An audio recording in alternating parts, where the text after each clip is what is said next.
Hola, muy buenas tardes chicos. Hoy les voy a hablar sobre el enfoque centrado en la persona y su aplicación en la educación.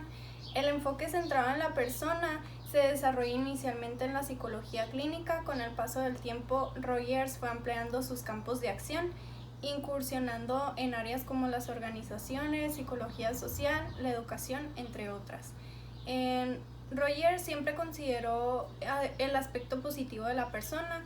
Él creía que la persona siempre iba a tender hacia el bien, a su desarrollo, por lo cual él desarrolla el constructo tendencia actualizante.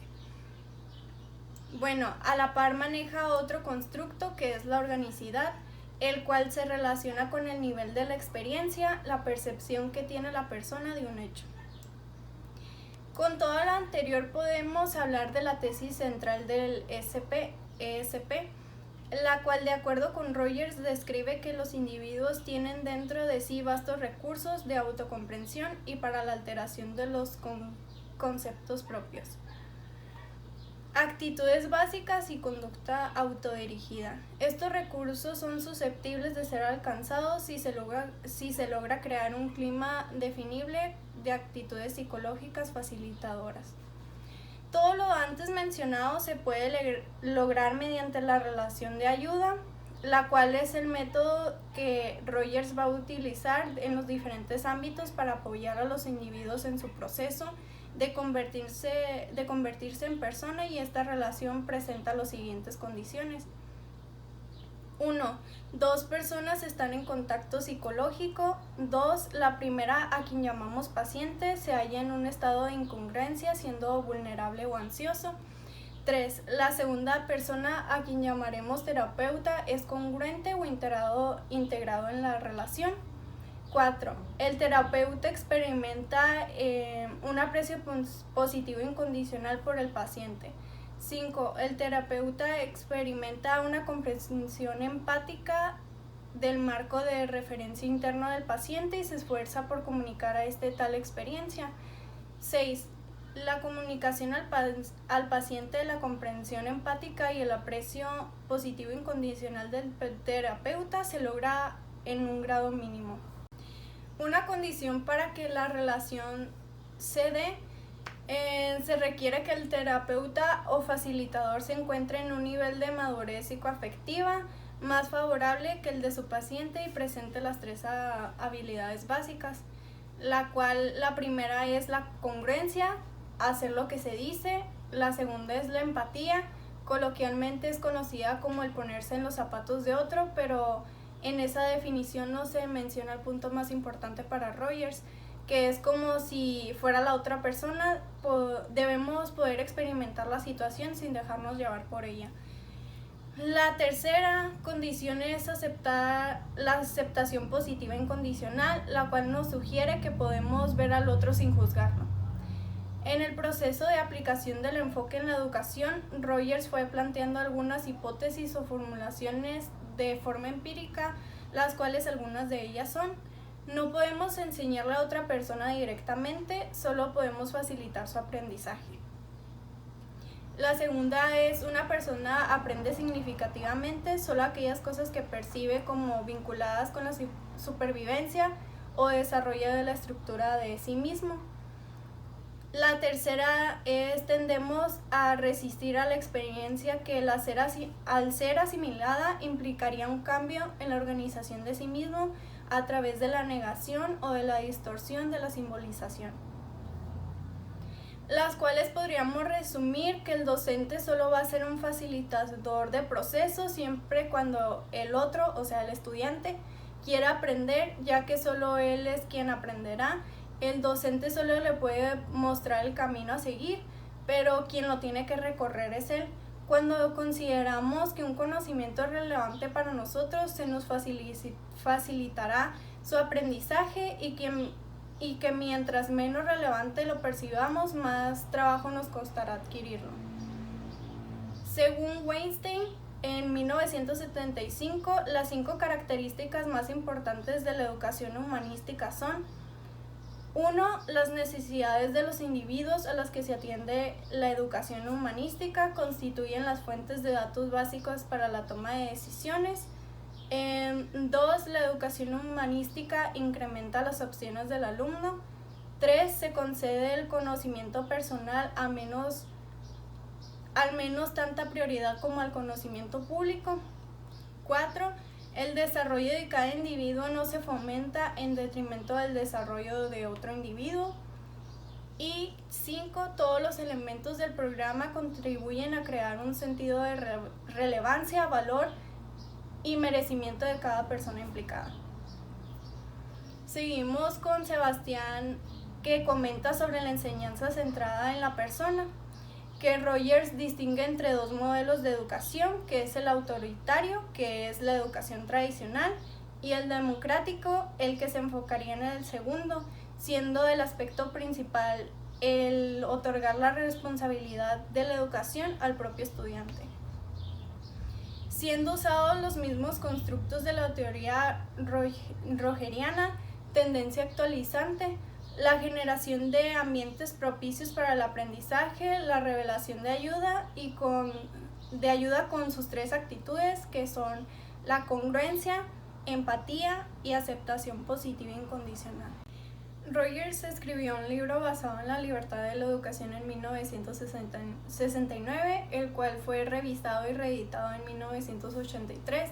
Posteriormente, en 1996, recordemos que Rogers murió en 1987, se pidió una nueva edición, la cual fue revisada y actualizada por Jerome Freiberg, llamándose esta última edición Libertad y Creatividad en la Educación. Y en este libro hacen una revisión de varias escuelas que han utilizado el modelo de Rogers en la impartición de clases y hasta la formación de escuelas basadas en este enfoque. Freiberg realizó un estudio por diversas escuelas que se regían por la educación centrada en el estudiante y se dio cuenta que existían hilos conductores de la coherencia de los resultados que obtenían estas escuelas. Los estudiantes querían que se confíen en ellos y que se les respete. Los estudiantes quieren formar parte de una familia y los estudiantes quieren que los profesores les ayuden. Por lo cual, la aplicación del ESP es un cambio que mueve la relación entre las personas del salón. Los estudiantes están habituados a que se les diga qué hacer y el docente a dar las indicaciones, por lo cual esto cambia, ya que en este enfoque todos debemos interactuar para lograr que se dé la relación y el aprendizaje. Para que se pueda dar el aprendizaje se debe presentar 1. Creatividad del individuo. 2. La elección personal del estudiante en la determinación de un plan. Y 3. La discusión en torno de algún asunto aplicable en la órbita personal de los alumnos. Estas 3 características de los estudiantes van a movilizar los aprendizajes, por lo cual es muy necesario el permitir que ellos sean quienes decidan qué forma van a aprender, pero eso no significa dejarlos solos, sino apoyarlos a desarrollar un plan. Bueno, seguimos con la propuesta.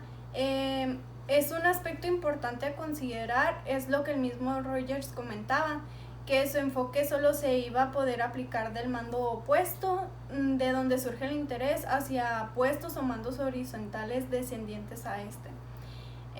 También dice que lo que se propone realizar es generar un ambiente adecuado para que se dé la relación de ayuda entre el docente y los estudiantes, así como sus colaboradores y los padres de familia, para lo cual no es necesario hacer uso de un mayor tiempo, planeación de diversas actividades.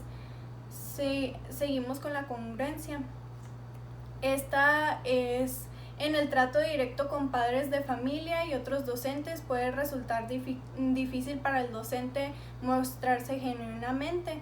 El docente debe tener claro que él no es el sistema educativo, que no es un consejero, pero sobre todo ser consciente que solo puede ser él mismo y no lo que los demás esperan de él, o al decir de Rogers, él es libre y profundamente de él. En la empatía es ponerse en el lugar del padre de familia del estudiante, como si la experiencia de ellos fuera la nuestra. Es su actitud que al ser percibida genera un clima de confianza, la persona se siente escuchada y comprendida. Rogers la describe como percibir correctamente el marco de referencia interno de otro con los significados y componentes que contiene como si fuera la otra persona. Por último, la aceptación positiva incondicional.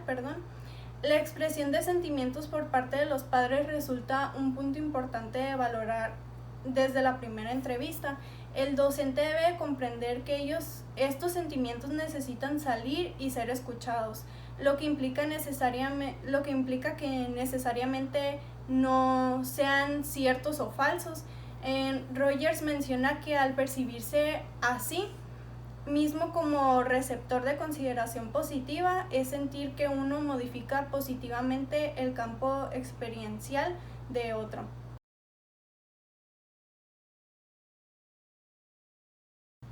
Bueno, en conclusión, considero que el enfoque centrado en la persona, en palabras breves, se entiende como el método de ayuda para entender al ser humano. Al principio de este video hablamos un poco sobre la psicología clínica, luego nos lleva a la educación del alumno y por último nos lleva a cómo debe de ser el maestro con sus alumnos y cómo debe de actuar ante los problemas o dificultades que se le presenten. Entiendo que el enfoque centrado en la persona es para el desarrollo de ella. Ayuda con los problemas que tiene el individuo para que él los pueda resolver por sí mismo y aprender a manejarlos solo. También se llega a conocer más a sí mismo como persona. También comprendí que esta relación de ayuda es la base, que es la congruencia, la empatía y la aceptación positiva incondicional para la educación. El maestro debe cumplir con todas ellas para poder ayudarlo y no solo se trata de informar, sino de formar al alumno. Se busca el desarrollo del alumno y crecimiento en su persona para que él pueda hacer las cosas por sí mismo. El maestro solo cumpliría el papel como facilitador, apoyándolos y no dejándolos solos. También se busca conocer al alumno las necesidades que él tiene, qué es lo que le afecta, cuáles son sus problemas. Se busca la individualidad de cada uno de ellos en su proceso de aprendizaje y permite ser un gran método de ayuda. Y esto sería todo. Muchísimas gracias.